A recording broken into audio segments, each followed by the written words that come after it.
In the latest news of the Freedom War, the city of Laredo has been confirmed to be taken by freedom soldiers.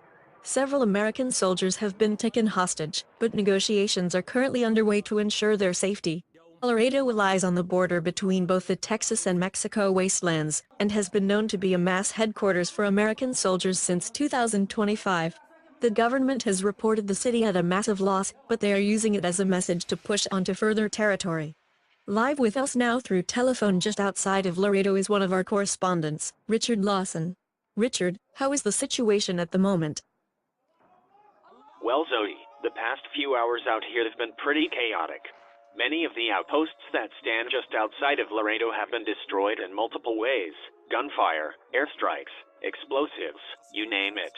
But despite the extreme damage to the outpost and the city itself, not many casualties have been reported, a little less than 20. Most of the casualties were freedom soldiers than American, and many of the soldiers here have agreed that it's a good thing that the death count for the moment is low. However, they said they won't take chances just yet. Most of the general battle within the city limits can be heard even from here, nothing more than gunfire and very few explosives. And Richard, are you in any potential danger right now? Has your area been hit? Not for the moment, no, though they believe that we may not be in any danger here at all.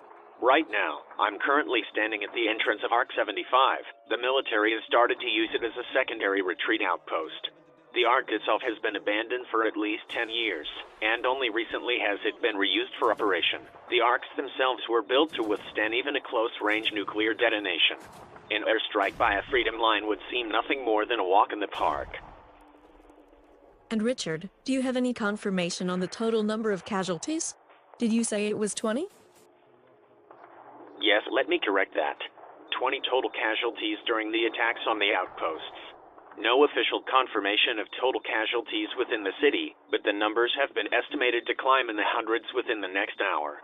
We should have some more official information later on tonight, but for now, back to you, Zodi. Alright, thanks Richard.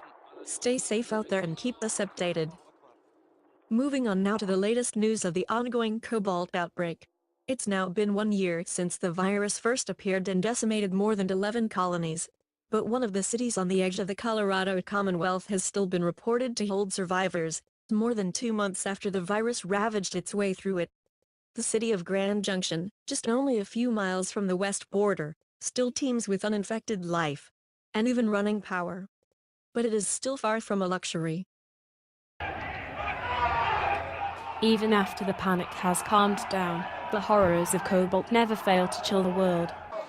This footage was posted from just inside the city of Grand Junction, lost to Cobalt just 2 months ago.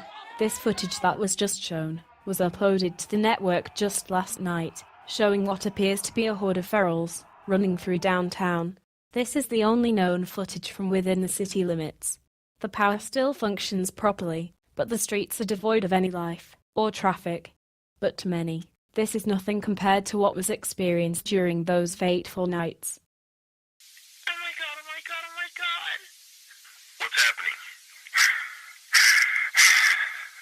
He has no face!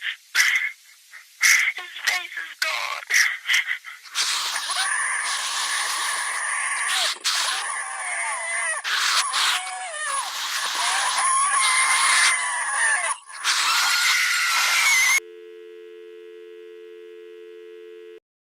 That was the last phone call made by 15-year-old Lily Wardenson.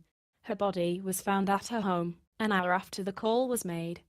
Police said Lily's body was near and recognizable, as if mauled by a vicious animal. They wouldn't realize until the next day that she was one of thousands of victims of the ferals, victims infected with the Cobalt virus. That same day, the cities of Denver, Fort Collins, Aspen, Boulder, and many more would fall to the violence of the illness.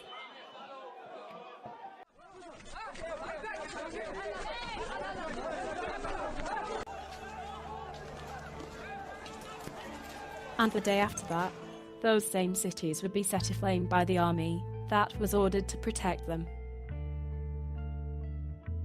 And the day after that, the Commonwealth would be officially declared a lost cause. As a country, we have been through this too many times. These neighborhoods are our neighborhoods, and we're going to have to come together and take meaningful action to prevent more tragedies like this, regardless of the politics. And I will do everything in my power as president to help. Because while nothing can fill the space of a lost loved one, all of us can extend a hand to those in need, to remind them that we are there for them, that we are praying for them, that the love they felt for those they lost endures not just in their memories, but also in ours.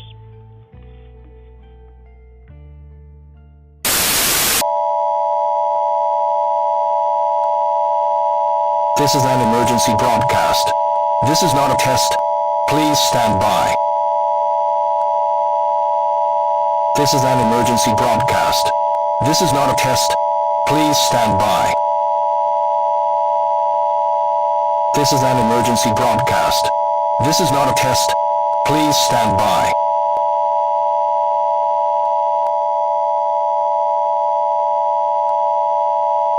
This is an emergency broadcast. This is not a test. Please